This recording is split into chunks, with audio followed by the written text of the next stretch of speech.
Contradiction. Pero isa lang kontrata, kung maaari, kahit na isa lang. San Marcos.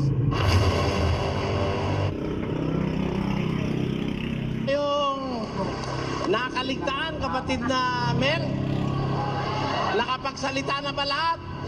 Narito pala ang pinakamatandang MIC rito. Si kapatid na Mauricio Bernardo, ang MIC ng Central Division ng Kapatiran. Magandang gabi po sa mga kapatid, sa mga nakikinig at nanonood sa telebisyon. Ako po, bilang matandang kapatid, madami na akong naturuan ng mga manggagawa at ako'y siguro masasabi nila hindi ako nagturo ng laban sa katwiran.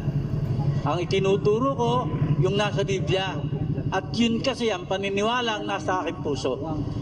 Minsan meron ako nadinig na mga aral, uulitin ka lamang yon. Bagaman siguro maaaring sinasabi nilang mali ito.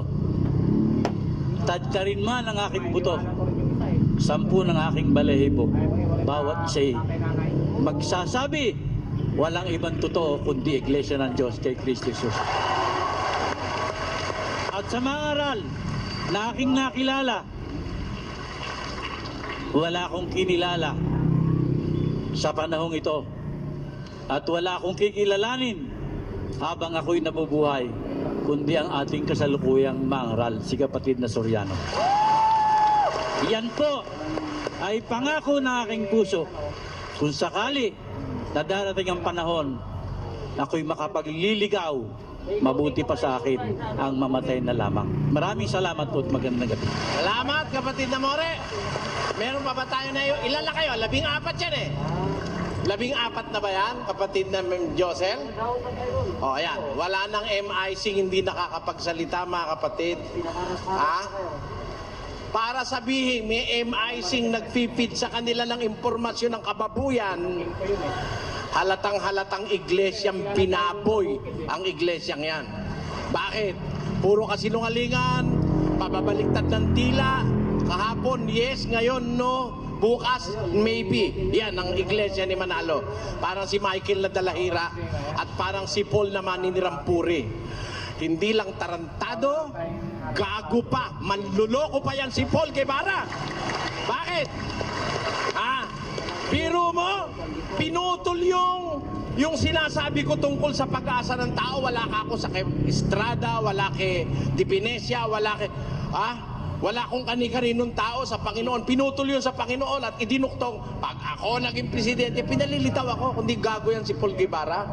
Sa harapan ng bayang Pilipino, sinasabi ko, si Paul Guevara, manluloko, pati miyembro niya niloloko. Sige, Paul! Sige, Manalo! Magdemanda pa kayo ng magdemanda! Ilalabas ko sa korte ang kademonyo ninyo! Sige! Sige! Pabahain nyo na asunto! Sabi nyo, pababahain nyo na asunto! Idemanda mo ko, Paul Guevara! Manluloko ka! Nang putol-putulin mo yung tape ko! Manluloko ka! Hindi lang ang Katoliko niloloko mo, pati asawa mo, tanak, niloloko mo at hindi ka taka-taka. Bakit? Ba't hindi ka taka-taka? Ang may sabi na ang mga ministro nila ay manloloko, si Manalo mismo! Sige! Sige! Manalo! Lumabas ka sa lungga mo! Harapin mo ang panig na ito sa telebisyon! Harapin mo!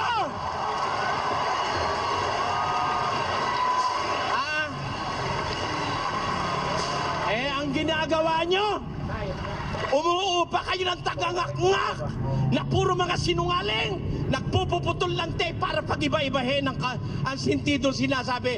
Kung talagang lalaki kayo, lumabas ka, Manalo, hinahamon kita, patutunayan ko.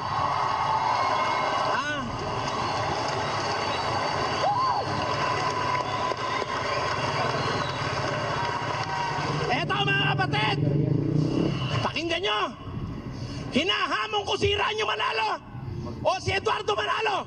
Patunayan niya ang iglesia ni Manalo o iglesia ni Cristo tinatag ng tatay niya ay totoo. Patutunayan ko sa demonyo ang iglesia yan ayon sa Biblia.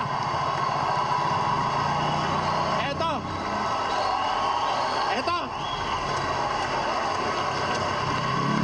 para matigil na ito, paninira laban sa kapwa-tao ng mga ministro ni Manalo, haharapin ko kayo sa isang national television. Magbabayad ako ng share, magbayad kayo ng share. Eto, pag hindi ko ginawa ito, mga kapatid, pag pumayag sila at hindi ko ginawa, layasan ninyo ang samahang ito, hindi sa Diyos ito. Yan ang garansya ko sa inyo. Ha? Pagka nangahas si Eranio Manalo na lumitaw, tapos ako umatras, wag na kayong babalik dito. Hindi totoo ito.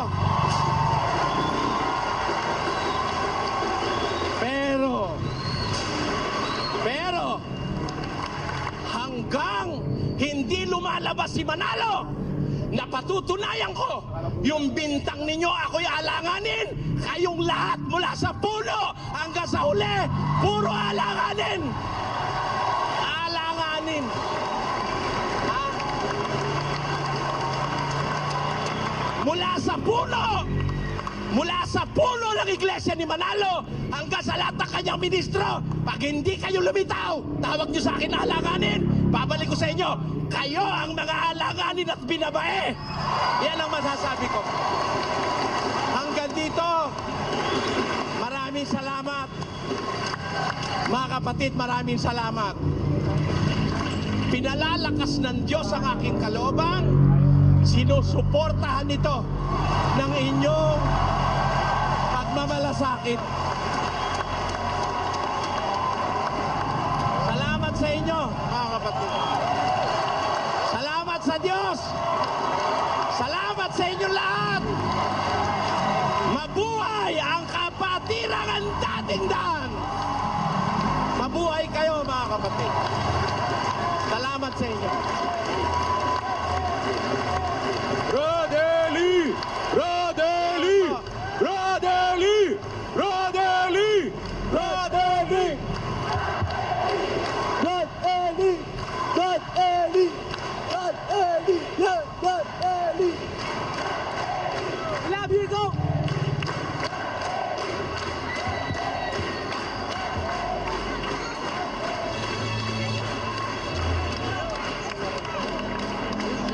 Maraming salamat po sa mga sumubaybay sa atin sa TV, sa internet, sa radyo.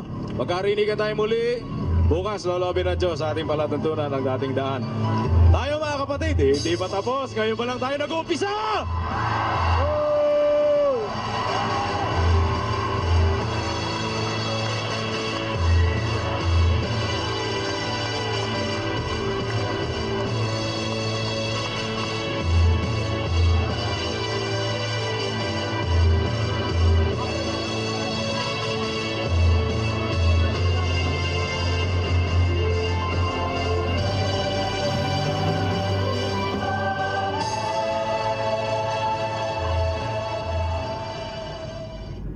Ang aking reaksyon sa napanood nating video.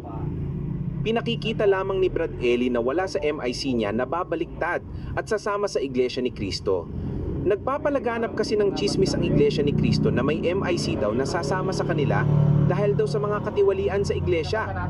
Pero lahat ng mga pinagsasabi ng mga ministro ng Iglesia ni Cristo ay pawang mga kasinungalingan lamang. Dahil napapahiya na sila sa hamong debate ni Brad Eli kay Eranio Manalo o sa mga ministro na bibigyan ng otorisasyon ni Manalo. Kaya ang Iglesia ni Cristo ay nagre-resort na lang sa mga kasinungalingan at sa character assassination. Kung nagustuhan ninyo ang upload kong video, please like, subscribe, share, and comment. Maraming salamat sa panonood. Ay po natin si kapatid na Jimmy Takanay.